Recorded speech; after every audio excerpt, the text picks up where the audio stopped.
Hollywood gave sharks a terrible reputation. And while I'm not saying that something like this is something you should try to make friends with, it's important to note that humans are responsible for killing over 100 million sharks every year. And so far in 2025, the total number of people that sharks have killed is 8. They're not exactly winning this war against us. In reality, almost all sharks are actually completely harmless to us, except 3 of them. Out of over 500 shark species worldwide, these 3 sharks alone make up 85% of all recorded fatal attacks ever. The great white is responsible for 69% of those, the tiger shark for 21%, and the bull shark for 10%, which leads people to the most common misconception that, okay, great whites are obviously the deadliest. But the thing that most people overlook is, they're looking at the wrong metric. Great whites have a fatality rate of 14%, which means for every 100 unprovoked attacks on a human, 14 of them resulted in death. Tiger sharks have double that. Which means, if you see one in the water, there's a way higher chance that you're gonna die. Like a living industrial shredder, a tiger shark will eat literally anything you throw at it. Its stomach has been found with sea turtle shells, car tires, straight metal, and even other sharks. No other shark in the entire world has been found with more human trash in its stomach. And unlike great whites, which stalk specific prey before killing, tiger sharks are ambush predators, which means they're way less predictable.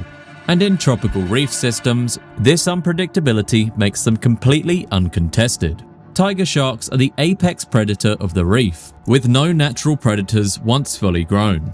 And their versatility makes them the widest ranging tropical shark species on Earth. What makes the tiger shark so unfathomably aggressive? How do these sharks survive eating things that would literally kill other animals to eat? And are these creatures actually something we should be afraid of? Even though tiger sharks might seem like monsters, thousands of other species actually rely on them to survive. Tiger sharks are what marine biologists call keystone predators, animals whose hunting behavior helps regulate the populations of other species and maintain biodiversity in the ecosystem. A reef without tiger sharks wouldn't just be a predator-free paradise, it would spiral down into an ecological disaster. Sea turtles, for example, are major grazers of seagrass beds. If left unchecked, these turtles will strip these habitats completely bare of vegetation, displacing tons of species that rely on seagrass for food and shelter. But when tiger sharks are patrolling, turtles are forced to change their behavior. They avoid open spaces, graze less, and in that space between safety and fear, the seagrass begins to recover. That recovery stabilizes sediment, clears the water, and gives corals room to grow. Tiger sharks also play the role of the reef's sanitization crew. When large animals like dugongs or stingrays die, these sharks consume the carcasses before bacteria and disease take over them. Their feeding paves the way for scavengers who break down the remains further, recycling nutrients back into the food web. And this is how the tiger shark shapes the system and keeps other animals in check. And it's the same reason they don't take kindly to intruders, especially the ones on 2 legs. Till the making of this video, and I hope it stays this way, the most recent fatal tiger shark attack occurred on June the 8th, 2023. A chilling 52-second video went viral showing a man thrashing wildly in the water. To keep this video appropriate for YouTube, I won't be able to show the uncensored footage here, but I'm sure you can guess what happened. His father and nearby tourists looked on in horror as their worst fears were confirmed when a dorsal fin circled close by. In less than a minute, the man was dragged beneath the surface. His name was Vladimir Popov, a Russian tourist who had been swimming in the ocean moments before tragedy struck. This kind of attack is no surprise when you're dealing with a tiger shark. This animal has the anatomy of a killer. Its scientific name is Galiocerta cuvier, which means shark fox, drawn from its stealthy, fox-like ability to close in on prey before its target has any sense that it's about to be eaten alive. Alongside the great white and bull shark, it's part of the so-called Big Three of killer sharks, the trio responsible for the most documented shark attacks on humans. This is 0.6% of all shark species, being the root cause of why shark paranoia even exists. The famous surfer Bethany Hamilton, who lost her arm to a shark attack at 13, was due to a tiger shark from just one single devastating bite. To attack, the tiger doesn't need the mako's speed or the great white's size. Its element of surprise is far deadlier than all of this. Known to grow up to 14 feet long and weigh over 1,000 pounds, it is built like a torpedo. Its long, muscular tail can drive that 5-meter mass forward with a speed of 32 kilometers per second. It can stun the prey with one single hit. Its teeth aren't just sharp, they're serrated, jagged like a chainsaw and slightly curved. And this curve isn't random. It's specifically designed to hook into flesh and then tear it apart. So efficient are these teeth that a tiger shark can bite clean through a sea turtle's shell, as if it were peeling a piece of fruit. And it's no problem at all if one of those teeth snaps off. Unlike us, tiger sharks don't anchor their teeth in bone. Theirs are lodged in the gums, loosely attached to a skin-like tissue. And just behind every tooth, there's a full backup system. Rows of replacements lined up like a conveyor belt of serrated blades. When one breaks, and given what they chew through, this happens often, the next tooth rolls forward to take its place. This swap can happen every few weeks, depending on how often they feed or lose teeth. At any given moment, tiger sharks and all sharks in general have 2 to 3 rows of active teeth in action, with up to 30 more quietly moving up the line. And now, if you take your eyes off of their terrifying jaws and move it right under the skin of their snout, you'll see hundreds of tiny gel-filled pores that help the shark find its victims. These are called the ampullae of Lorenzini, and inside each pore is a sensory organ that can detect electric fields in the water. Since all living creatures, including fish, turtles, and even humans, produce faint electrical signals when their muscles contract, a tiger shark can feel that movement without seeing a thing. After the ampullae of Lorenzini, a long, narrow canal runs along both sides of the shark's body, just under the skin. It's filled with fluid and lined with tiny hair-like receptors. When something moves nearby, the change in pressure is picked up by these receptors. This means the shark can sense movement and vibration in the water with surprising accuracy, even in darkness or murk. And whatever tiger shark finds through its senses, it finishes off with its stomach. These guys have stomachs so acidic, they've digested car license plates, tires, and entire suits of armor. That's not an exaggeration. Scientists have actually pulled those items out of their bellies. Their stomachs are up to 10 times more acidic than ours. So when a tiger shark goes out of its way to attack a canoe, be rest assured it can digest it. In fact, in 1983, a tiger shark did something that shocked the world and made every surfer, fisherman, and beachgoer avoid water for months. A commercial fishing boat called the New Venture was working off the coast of Townsville, Queensland. Aboard were 3 men: Dennis "Smurf" Murphy, Johnny Fox, and the vessel's engineer Ray Boundy.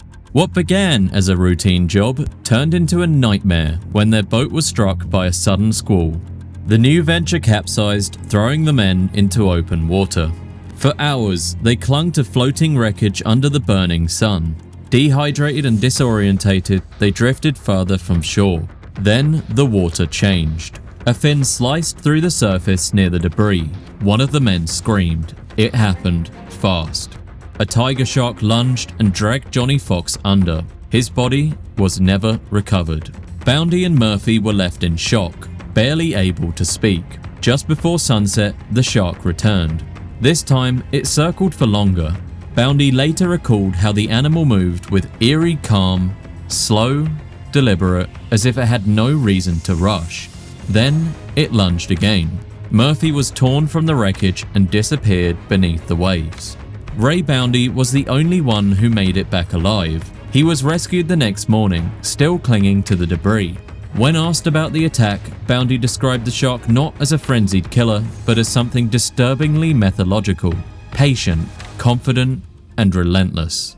Stories like this are why tiger sharks are called man-eaters, but it's worth asking, do they really deserve the title, or is it just fear doing what fear does best? Turning the unknown into a monster. The answer lies not in the shark itself, but just how we look at the problem. See, when it comes to unprovoked attacks on humans, the great white shark holds the record for the highest number, over 350 confirmed attacks with more than 50 fatalities. Tigers come in second with over 140 attacks and around 40 fatalities. But the number of attacks alone doesn't tell the whole story. This may sound like a lot, but in all honesty, this is the amount of recorded attacks ever. Compare this to the fact that hippos kill around 500 people every single year. All of this simply means that tiger sharks don't attack people as often as great white sharks do. But when they do attack, they're more likely to finish off their victim. So even though there are fewer tiger shark attacks overall, a higher percentage of these attacks end in death compared to great whites or bull sharks. In other words, tiger shark attacks are rarer, but more deadly. This higher fatality rate is why some people call them man-eaters. But honestly, this nickname's more myth than biology. Tiger sharks don't actively hunt humans, they just don't mind eating them if the opportunity comes. After all, if they're willing to eat one of these, they're definitely okay with eating you. But part of the confusion of the man-eater name also stems from how tiger sharks behave compared to the other large predatory sharks, especially great whites. Great whites are infamous for test biting their prey. They often bite once, then retreat. It's kind of a reconnaissance, using their teeth almost like hands to sample potential prey, an experiment to figure out what they've just sunk their teeth into. In many human encounters, the great white bites and lets go, realizing its mistake. But tiger sharks use their teeth as teeth. When they bite, they eat, making their attacks more lethal per incident. We already know that its jaws are designed to shear through bone and armor, and its stomach can dissolve almost anything that fits in its mouth. That behavior, bite, tear, and consume, is exactly why they show up in so many strange places in human history.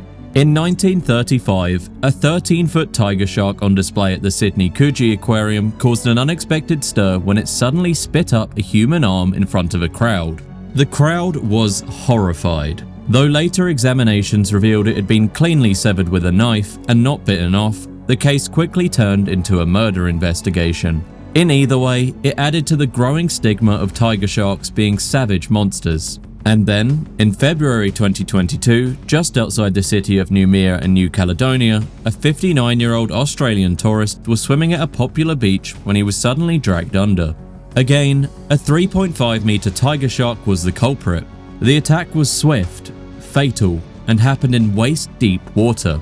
But move a little across the globe and you'll see tourists in the Bahamas diving with tiger sharks under the watchful eye of professional guides. The same species often let divers swim beside them with no signs of aggression. So how do you reconcile the two?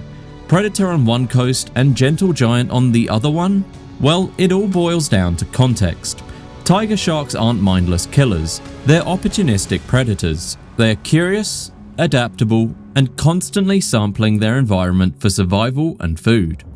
And they live like this from the day they're born through the 30 or 40 years they get in the wild. It's a slow, calculated life strategy, and it has worked in the past. But now, they're just one boat, one net, and one poorly managed fishery away from perishing. Humans kill roughly 100 million sharks every year, and that's the equivalent of wiping out nearly 1/3 of all Americans in just 1 year. In comparison, shark attacks on humans are rare, with an average of 5 to 10 deaths per year globally. Commercial fishing vessels don't always target them, but they catch them anyway, a mistake that ends in blood. Shark finning is also a major rising issue. In some regions, a single fin is worth more than an entire shark. The practice is brutal. Sharks are caught, finned alive, and thrown back into the sea to die. Tiger sharks aren't spared either. Their ecological importance, the role they play in keeping reef populations healthy, is often ignored. Fear is louder than facts. And that fear has led to policies that sound protective, but aren't. Australia's drumline programs are a stark example. These floating traps are designed to catch and kill large sharks near popular beaches. They don't discriminate. If a tiger shark takes the bait, it dies, regardless of whether it posed any real threat.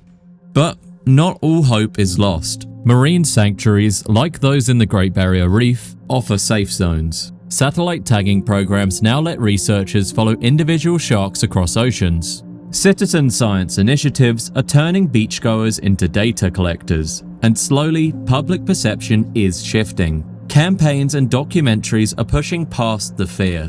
People are beginning to see tiger sharks not as villains, but as essential predators, guardians of balance, symbols of an ocean worth protecting. The tiger shark has survived for millions of years, but whether it survives us depends on what we do next. If you enjoyed this video and want to see a literal snail that's somehow even more deadly than both tiger and great whites, check out this one.